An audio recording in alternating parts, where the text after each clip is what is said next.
Oke teman-teman semuanya, mengenai PIK ya. Jadi Anies pernah melawan naga di Teluk Jakarta. Satu kata untuk Anies Baswedan. Jadi jejak digital Anies Baswedan di dalam melawan naga di Teluk Jakarta. Mari kita lihat videonya. Ratusan bangunan di Pulau D hasil reklamasi Teluk Jakarta disegel pemerintah Provinsi DKI Jakarta. Alasannya, ratusan bangunan ini ternyata belum mengantongi izin mendirikan bangunan.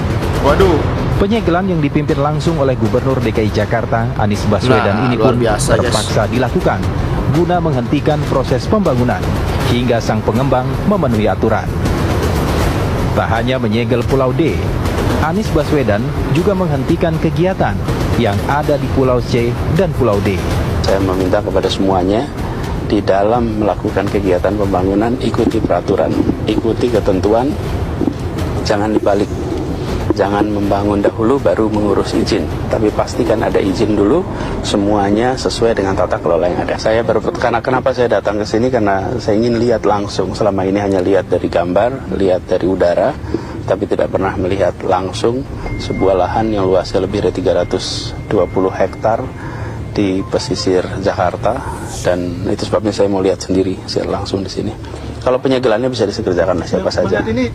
Republik ini harus berwibawa di mata semua.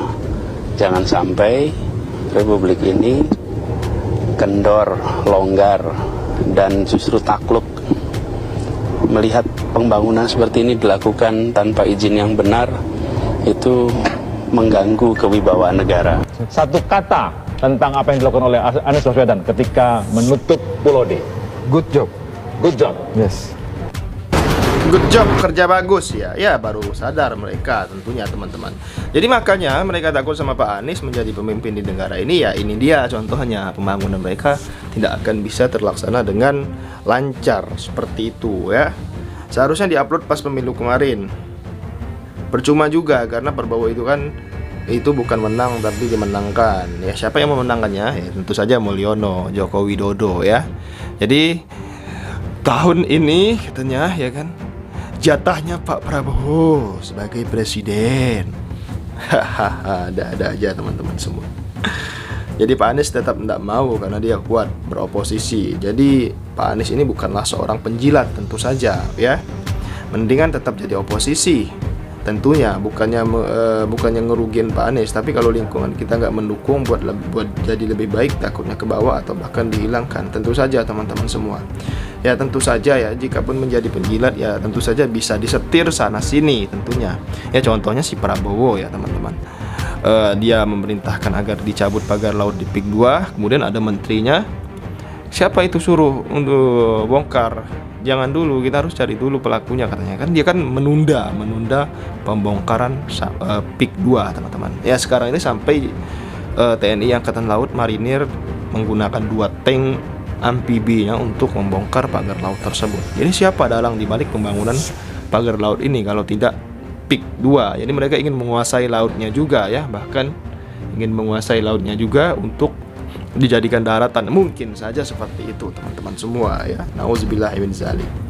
Jadi kita pahamlah teman-teman kenapa mereka nggak mau Pak Anies jadi presiden. Tentu saja sangat paham. Tentu saja sangat paham sekali.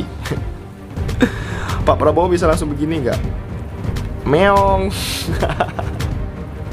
Segala gubernur aja berani. Ayo Pak Prabowo, tunjukkan taringmu, cakarmu. Iya, ayo tunjukkan seperti mertuamu dulu. Waduh, singa Asia ya kan. Anies Baswedan sesungguhnya pemimpin yang dibutuhkan rakyat Indonesia. Betul, cuman ya seperti itulah teman-teman semua. Ya semoga aja 2029 ya kalau nggak salah ya. Ya semoga aja Pak Anies Baswedan yang menjadi presiden. Amin. Dan semoga saja beliau selalu sehat walafiat teman-teman semuanya. Ternaknya Mulyono. Ternaknya itu hewan peliharaan ya teman-teman. Ternak mul, mana ternak mul? Ini pemimpin yang luar biasa memikirkan kesejahteraan rakyat. Beliau langsung turun tangan, menyala abahku. Yang jelas kita bisa melihat lah mana ternaknya Mulyono, mananya yang bukan ya teman-teman. Seperti yang gua sampaikan tadi dalam video ini ya. Yang jelas Pak Prabowo tentu saja butuh alasan yang sangat kuat di dalam membatalkan proyek strategis nasional PIK 2 ini tentu saja. Kalau proyek strategis nasional PIK 2 ya mungkin saja diizinkan ya, karena di darat. Yang di laut ini yang jadi permasalahan. Tentu saja mereka dari Sembilan Naga ini tentu aja akan membuat sebuah strategi baru lagi gimana menguasai laut di Indonesia ini, laut di PIK 2 tentu saja teman-teman semua ya. Jadi mereka ini luar biasa, nggak boleh mengeksploitasi laut, itu nggak boleh menjadi milik pribadi ataupun milik perusahaan, itu nggak boleh. Laut itu adalah milik bersama di Indonesia, kecuali ada proyek migas di laut, pengeboran minyak ataupun kilang minyak di tengah laut, yaitu mungkin milik pemerintah ya. Kalau pemagaran laut sampai 30 kilo itu membatasi banyak orang, merugikan banyak orang tentunya ya teman-teman. Sampai segitunya loh Sembilan Naga ingin merugikan rakyat Indonesia teman-teman semua ya. Nauzubillahi min zalik, nauzubillahi min zalik. Next, mari kita lihat video selanjutnya di sini. Singgung nama Anies Baswedan saat bicara gugatan ke PIK 1. Khalid nelayan Tangerang agak tenang tuh. Mari kita baca teman-teman semuanya ya beritanya. Jadi singgung nama Anies Baswedan saat bicara gugatan ke PIK 1. Khalid nelayan Tangerang agak tenang tuh ya. Ini luar biasa teman-teman. Jadi nelayan asal desa Kecamatan Pronjo, Kabupaten Tangerang, Banten, Khalid sempat menyebut nama mantan Gubernur DKI Jakarta Anies Baswedan saat bercerita mengenai situasi di tempat tinggalnya. Saat hadir menjadi narasumber tentang pagar laut Tangerang di Siniar Abraham Samad, Khalid mengaku sudah merasa dijajah sejak 2005. Waduh, 2005 guys. Kala itu ia dan sesama rekan nelayan memperjuangkan supaya penambangan pasir laut di wilayah pesisir Banten dibatalkan. Khalid mengungkapkan di tahun 2005 ramai kasus penambangan pasir laut untuk reklamasi di Teluk Jakarta yang kini menjadi Pantai Indah Kapuk 1 atau PIK 1 ya. Jadi Pantai Indah Kapuk PIK 1 itu ada di Teluk Jakarta teman-teman semua, yang mana dulu pernah dibatalkan juga oleh gubernur kita semua yaitu Anies Baswedan ya. Jadi saya merasa dijajah sejak tahun 2005, yaitu kasus penambangan pasir laut ini. Penambangan pasir laut itu wilayah pesisir Banten yang materialnya dibawa ke reklamasi Teluk Jakarta tentunya. Itu kemudian menjadi PIK 1. Saya sudah menderita sejak PIK 1 dibangun. Kisah Khalid dalam Siniar Abraham Samad Speak Up yang tayang hari Rabu. Khalid kemudian mengungkapkan ia dan sesama rekan nelayan sempat mengajukan gugatan ke Pengadilan Tata Usaha PT UN 2016. Gugatan Khalid dan kawan-kawan dikabulkan. Ia menyebut gugatan itu dikabulkan saat pergantian Gubernur DKI Jakarta dari Basuki Cahayapurnama ke Anies Baswedan. Khalid mengaku saat pergantian gubernur itu ia dan rekan-rekannya hidup sedikit lebih tenang. Ia bisa kembali mencari ikan tanpa terganggu kegiatan korporasi. Kasus PIK sempat berhenti tahun 2016. Alhamdulillah menang gugatan.